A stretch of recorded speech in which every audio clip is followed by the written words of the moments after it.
作为乙女游戏1000王子系列的游戏策划，在设计之初，女主角是否出现脸孔的问题曾让我们苦恼。这在乙女游戏设计里是一个非常敏感也有争议的问题。我和其他成员反复讨论后，我们认为女主角可以有具体脸孔，也可以没有，因为关键点不在于有没有，而在于玩家以怎样的方式带入自己。在1000王子系列游戏中，玩家可以设定自己的名字，在游戏剧情中，王子们也会时常提及你的名字。玩家作为女主角，这个女主角是不是应该有配音？我们也讨论很久。有些乙女游戏女主角没有声音，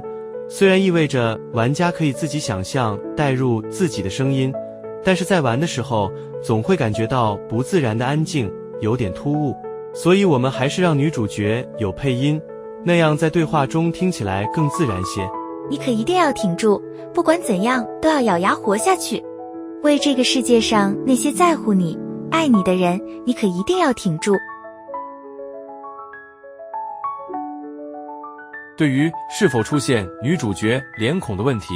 因为1000王子有丰富剧情，而且世界观复杂，我们想为女性玩家讲一个完整故事，而身为女主角的玩家本身就是核心角色，从叙事深度和人物塑造来说，本身需要女主角有具体的形象和明确的性格等，来推动游戏剧情的发展。比如这个场景是玩家作为女主角和旗下的艺人亨奇去见化妆品公司的负责人，他们在交谈。如果没有女主角的形象，视觉上看好像是艺人亨奇独自在和男子洽谈，容易让人误会，剧情内容无法准确传达。但如果有女主角具体形象，游戏剧情内容就会变得直观和明确，而且女主角的服装打扮也能体现她所处的不同场合、她的背景身份等。所以我们都觉得在游戏剧情中必须要出现女主角形象来讲好故事。有女性玩家询问1000王子中女主角的脸孔是如何产生呢？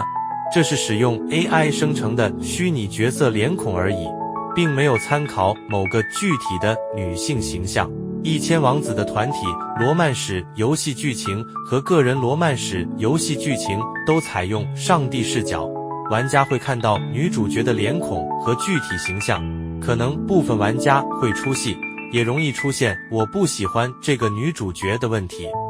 有些玩家觉得女主角没有脸孔，代入感最强，可以投射自己，更适合恋爱幻想。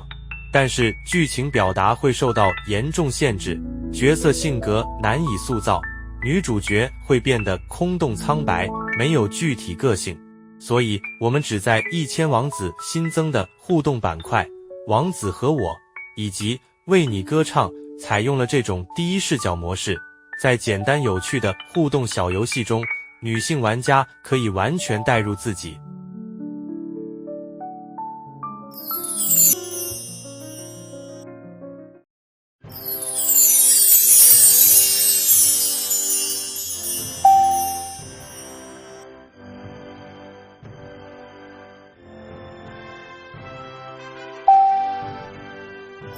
我们的公主